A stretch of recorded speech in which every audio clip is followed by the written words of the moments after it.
여러분들께서는 어떤 사람을 영웅이라고 생각하시나요? 여러분들이 누군가를 영웅이라고 부를 때는 나름의 기준이 있을 텐데 오늘은 이제 과연 영웅이 어떤 사람인가 이 정의에 대해서 한번 살펴보는 시간을 갖도록 하겠습니다. 그런데 이제 영웅학자들은 이 영웅을 정의하는 게 그렇게 쉽지만은 않아서요. 크게 양갈래로 나누어서 이 영웅을 정의하고 있는데 하나는 주관적 접근법이라는 게 되겠고 또 하나는 객관적 접근법이 될 것 같은데 이 두 개의 접근법이 너무 조금 이제 이 짧은 시간에 다루기에는 이 제약이 있어서요. 오늘은 영웅을 정의하는 주관적 접근법에 관해서 먼저 살펴보도록 하겠습니다. 원더우먼과 같은 슈퍼히어로, 호나우드와 같은 축구 스타, 아인슈타인과 같은 과학자, 할머니나 부모, 또 교사, 생명을 구조하는 인명구조견. 여러분들은 지금 보여드린 사진 중에서 어떤 사람 또는 어떤 동물이 영웅이라고 생각하시나요? 자, 영웅은 아마도 여러분들의 생각하시는 그 영웅과 또 제가 생각하는 영웅은 상당한 차이점이 있을 것 같습니다. 다시 말하면 개인마다 큰 편차가 심하리라고 이제 생각이 드는데요.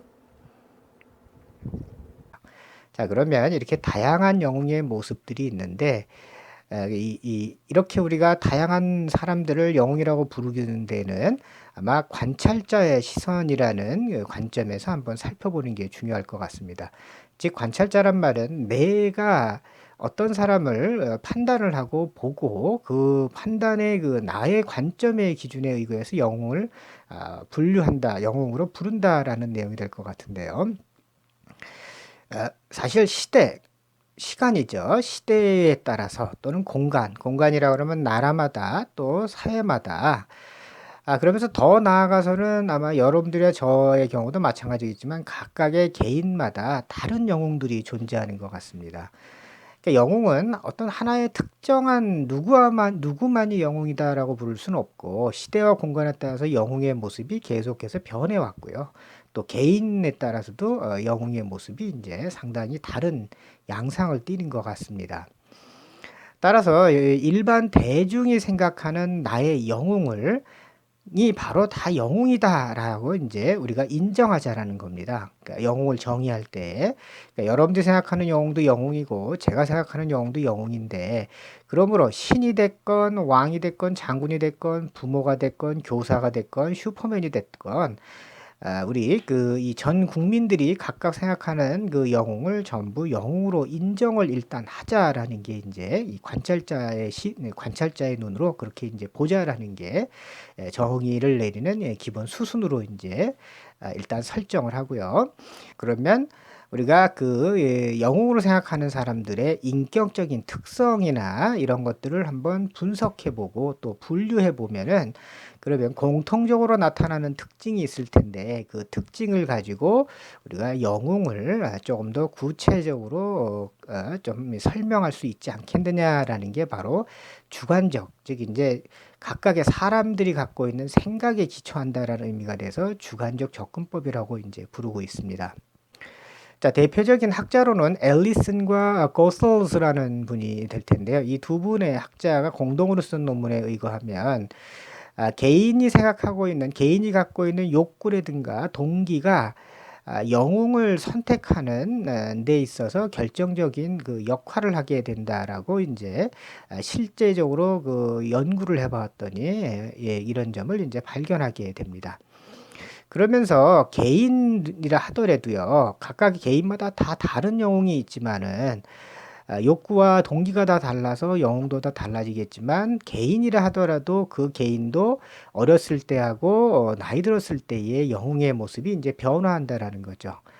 어릴수록 보면은 물리적인 능력, 그러니까 우리 뭐 만화 영화나 뭐 영화, 뭐 판타지 영화에 나오는 것처럼 뭐 힘이 세고 초인적 능력을 가지고 있는 그런 걸 우선시하고 또 유명인들 있죠. 스포츠 스타라든가 뭐 이런 사람들을 영웅으로 이렇게 지목하는 경우가 이제 많고요. 나이가 들수록 이제 오히려 도덕성을 중시해서 도덕적인 사람을 영웅으로 부르는 경우가 이제 늘고 있다라는 점을 이 두 분의 학자는 이제 연구를 통해서 이제 밝혀냈습니다. 그러면서 이렇게 개인들마다 갖고 있는 영웅을요, 가지고 왜 그러면 그 사람들 영웅으로 부르는가라는 것을 그 영웅의 어떤 특징, 영웅으로 부를 수 있는 특징을 이제 여러 항목별로 나누어서 살펴보았더니 8개의 그 Great Eight이라고 이제 영어로 표현되어 있는 것처럼 큰 8개의 특징, 자질이 이제 발견이 되었다는 겁니다. 그래서 여러분들이 생각하는 영웅이나 제가 생각하는 영웅이나 모두 동일하게 이렇게 8가지의 큰 자질이 공통적으로 소유가 되고 있는데, 뭐 보시면은 뭐 intelligent, 뭐 지적인 점이 발견이 되고, strong, 힘이 좀 세고, reliable, 또 신뢰할 수 있고, resilient, 그러니까 쉽게 상처를 입더라도 금방 회복할 수가 있고요. 그 다음에 caring, 뭔가 남들을 잘 돌봐주는 능력도 좀 있고, 그 다음에 charismatic, 그러니까 카리스마도 있고, selfless, 그러니까 비이기적이고요. 그 다음에 inspiring, 뭔가 이제 이렇게 사람의 감정에 동기, 영감을 이렇게 부여해주는 이런 8가지 특징이 있는데, 이 특징을 갖는다면 아마도 이런 사람이 바로 영웅이 아니겠느냐라고 앨리슨과 고솔스는 이렇게 정의를 하고 있습니다. 킨셀라, 리치, 이구와 이 세 분은 공동 연구를 통해서 영웅의 어떤 특성을 자질의 측면에서 이제 분석했는데, 그러면서 자질을 여러 개를 분류해 봤더니 중심 자질이 있고 주변 자질이 있더라, 이렇게 이제 그런 점들을 이제 발견을 했습니다. 그래서 12개의 중심 자질이라 그러면 brave, moral integrity, 그러니까 도덕적인 진실성, 뭐 conviction, 확신, 뭐 courageous, 용기가 있고, 뭐 이런 12가지가 중심적으로 영웅들이 이제 가지고 있더라. 그 다음에 이 13가지의 주변 자질이 발견을 했는데, 뭐 proactive, 친사회적인 성향들이 있고, humble, 조금 겸손하고, 그래서 보통은 이러한 12가지의 중심 자질을 가지고 있는 사람을 우리가 이제 영웅으로 부를 수 있을 것이다 라고 그렇게 영웅을 이제 접근을 하고 있습니다. 그 외에도 게시하고 커네이라는 분이 있는데, 이 두 분은 또 24가지의 자질이 영웅에게서 발견되는 특징이다.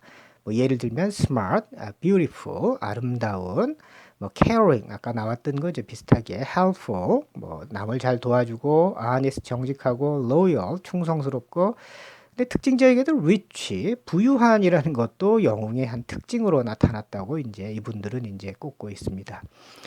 그 외에도 스타트라는 분이 계시는데, 이 스타트라는 분이 6명과 함께, 나머지 6명과 함께 공동 연구를 했더니, 거기서는 이렇게 크게 3가지를 이제 이렇게 찾아내게 됩니다. 용맹, bravery라고 이제 할 텐데요. 뭐 정직, 그 다음에 뭐 배려, 뭐 이런 3가지 특징이 영웅에게서 가장 많이 발견되는 특징이더라라고 이제 생각을 하게 됐고요.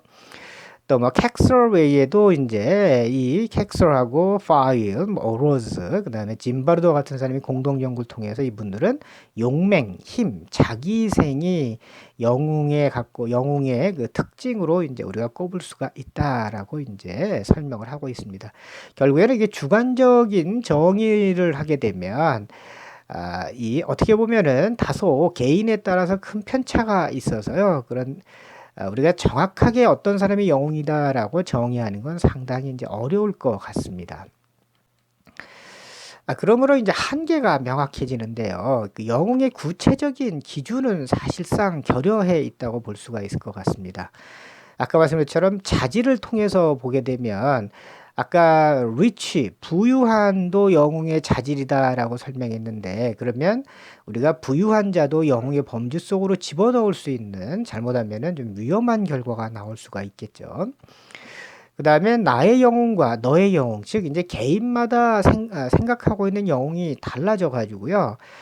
그러면은 우리가 영웅을 어떤 하나의 사회의 구심점으로 삼기에는 너무 다양한 영웅이 존재해 버림으로써 영웅이란 것 자체가 모호해질 가능성이 이제 높아지게 됩니다.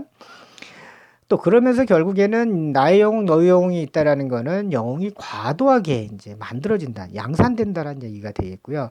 결국은 너무 많이 있다라는 거는 영웅의 가치가 질적으로 하락할 수밖에 없는 그런 한계가 인제 명확해지는 것 같습니다.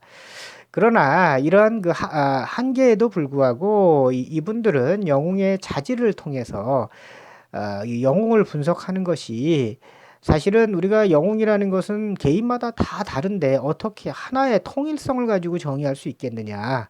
그러므로 이렇게 자질을 가지고 정의하는 것이 올바르다라고 이제 설명을 하고 있고요.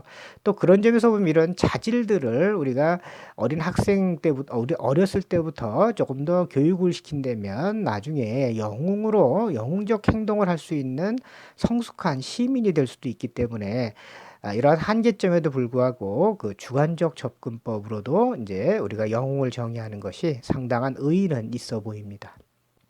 자, 오늘 여기까지 하고요. 다음 시간에 뵙겠습니다. 감사합니다.